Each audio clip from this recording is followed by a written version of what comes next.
Thank you, Vincent. Yeah, so as you just saw, the first use case was just the one sensor. Of course, many models run on these devices. The second use case, a completely different one with air quality, is two sensors being combined together. Now, lastly, I'm going to, sorry, not the last presenter, but the last kind of sensor technical presentation. I'm going to hand over to Han, one of our AI engineers, who is now going to talk to you about the third example of sensor fusion built on the same platform. Good morning, everyone. My name is Han, and I'm an AI engineer at MACSO. Today, I'm very excited to share with you a practical use case that illustrates the powerful capability of sensor fusion. And in these scenarios, we leverage the RASynBoard, which is an affordable edge-based machine learning board developed by AVNET and Sentient. By combining the rich sensor data from the RASynBoard, we are able to develop machine learning models that can detect various events with great accuracy. So before we explore more insights from our partners at AVNET, let's see how this technology works and its potential applications.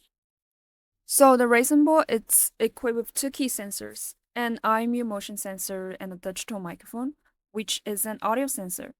These features make it an excellent tool for detecting accidental faults.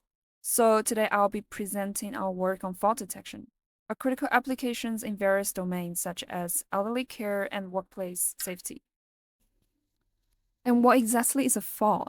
A fall can be defined as an unexpected event in which someone comes to rest on the ground, floor, or at a lower level, and often without intention.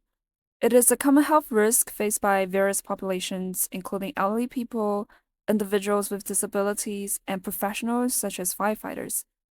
And beyond the immediate hurt, a fall can mean losing ability to move or even living independently.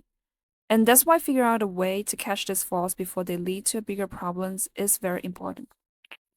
And this is where the power of sensor fusion comes into play. By combining information from various sensors, we are able to gain a full pictures of someone's movements and therefore pinpoint any anomalies that may indicate a fall. To detect a fall, we focus on the body's movement patterns and its position in space. There are a couple of key indicators, include the changes in speed, rotational dynamics, and the body's orientation. And to collect this kind of data, we rely on devices such as accelerometers and gyroscopes. These are the integral components of IMU, which is built into the RASynBoard. For accelerometers, it gives us information about the linear acceleration of an object in 3 dimensions. For example, up and down, side to side, and forward and backwards. It is great at measuring sudden changes in acceleration, which are very common during a fall. However, this data alone doesn't provide a complete picture. The gyroscope, on the other hand, it measures the angular velocity, indicating how fast the body turns in 3 dimensions. And this is important because when an object falls, it often doesn't just move in a straight line.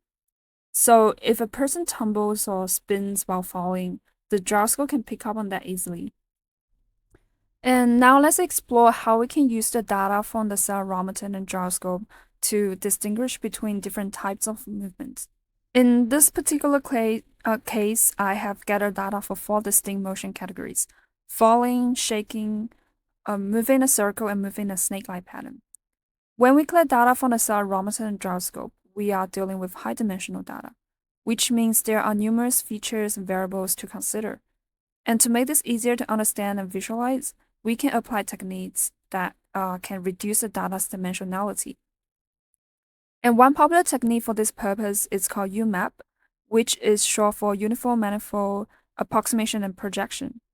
The underlying mathematics for UMAP is quite complex, and for the sake of this discussion, we will focus on its practical application. As we can see in the first plot, when we apply UMAP to just acceleration data alone, we can see some clustering of the different motion categories. The data points tend to group together to some extent, but there are still quite a bit of overlap. Now, looking at the gyroscope data alone, we can see even less clear separation between each motion categories.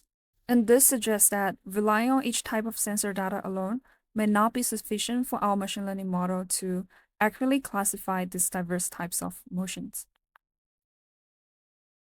So what happens if we combine the accelerometer and gyroscope data together? As shown here, the results are striking. we can observe significantly clear clusters for each type of motions. The clusters are more distinctly separated, tightly packed, and their boundaries are better defined. These observations demonstrate that the fusion of data from both sensors result in a stronger and definitely more accurate representation of the movement patterns. However, this brings out another important question. Is the data from the IMU really enough?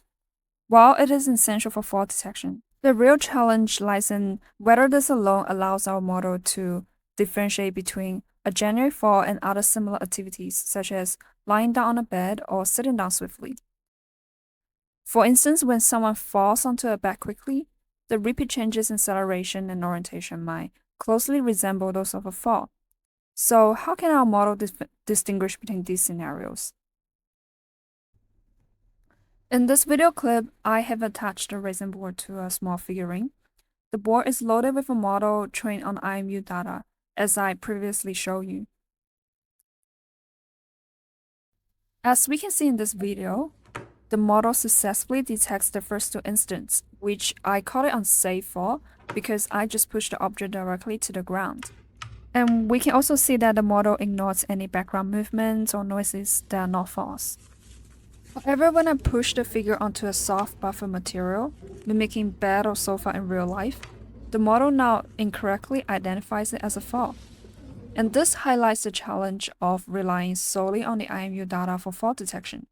And to address this issue, we want to incorporate additional contextual information that can help the model to tell the difference between a genuine falls and other non-fall events. And that's where the audio data comes in handy. As I mentioned before, the RASynBoard has a microphone that can listen to the sounds around it. So when a person falls, there are often distinct noises that happen, like a loud thud or the sound of impact. These sounds are remarkably different from the softer and more muffled noises that are associated with someone lying down or falling down onto a soft surface. So here I have gathered some audio data and incorporated it into our model, and let's see how it affects the model predictions. And just to let you know that the model I'm using here was trained on a 7-minute dataset that I compiled. The data size is actually quite small for an audio model, but it serves to show you how by combining different types of data, we can still enhance the model accuracy. As we can observe, when the audio data is incorporated, the model continues to successfully detect the first two unsafe falls. And this is great news, as it means that the new audio data hasn't compromised the model's ability to identify genuine falls. Now focusing on the safe fall scenario. When the figurine falls onto the soft material, there is no loud impact noises that will happen as it fell onto a solid surface. So even though here the motion sensor picked up the fall, the lack of audio cue means that there is no alert raise overall. And this is exactly what we want. And this is the final prediction results. As we can see, the model now can effectively differentiate between an unsafe fall on a solid surface and a safe fall on a soft surface. It can make a more informed decisions by considering both the motion data from the IMU and the contextual information, the audio information from the audio sensor. Well, I hope this presentation has provided you a bit of overview of how sensor fusion works. Thank you all for your attention today. I will now hand it back to Saba.